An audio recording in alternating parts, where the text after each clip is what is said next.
This program is brought to you by Emory University. I'm Alan Lott. I teach in the School of Church Music at Southwestern Baptist Theological Seminary in Fort Worth, and I'm pleased to tell you a little bit about the Ainsworth Psalter. The Ainsworth Psalter is famous today because the Pilgrims brought it to the New World in 1620 when they established a colony at Plymouth, Massachusetts. The Pilgrims, as they were called by their historian and governor William Bradford, were Separatists. That meant their theological convictions convinced them they needed to separate from the Church of England, believing it was beyond reform. At that time, in the late 16th, early 17th centuries, it was a criminal offense not to attend the services of the Church of England or to hold one's own services. And for a separatist to attend the state-sanctioned church was a spiritual offense. Consequently, many of the separatists were imprisoned, but they were allowed to go into exile, which many of them did, especially to the Netherlands at this time. Henry Ainsworth, the author of the Psalter, attended Cambridge University for several years, became a separatist, then went to Amsterdam in exile. There he became a pastor, teacher, and a highly respected biblical scholar, whose specialty was the study of Hebrew.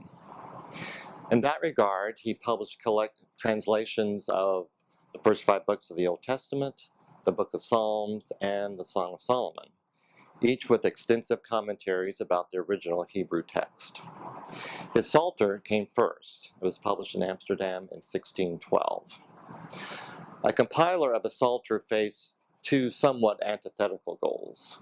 One was to provide a translation in the vernacular that was as faithful as possible to the original biblical text. The other was to provide a rhymed metrical version that was singable and poetic. Frequently, one had to either sacrifice accuracy for the sake of rhyme and meter, or to resort to a contorted syntax for the sake of fidelity.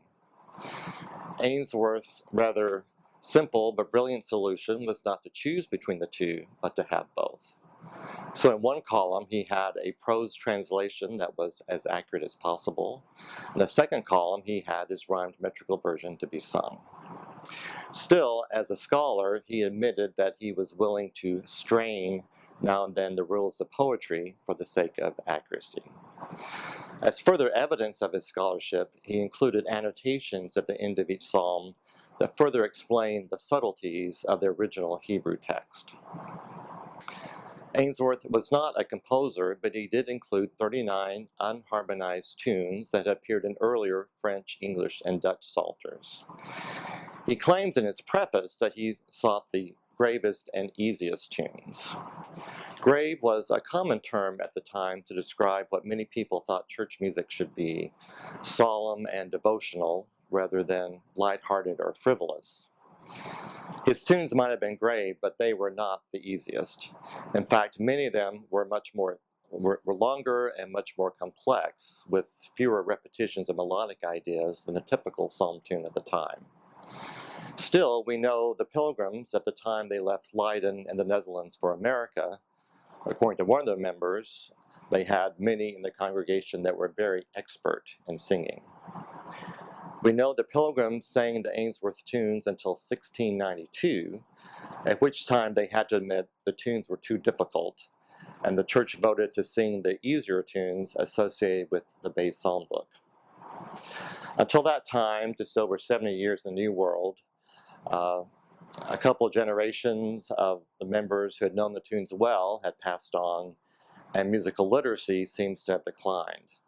In that last decade, the Pilgrims resorted to lining out, in which a leader would sing one line of the psalm tune and the congregation would repeat it. This was common performance practice at the time, but it did distort the flow of both the text and the tune. A few decades later, in the 1720s, a concerted effort began to teach note reading for the sake of improving church music in New England. And that is the next important step in the history of sacred music in America.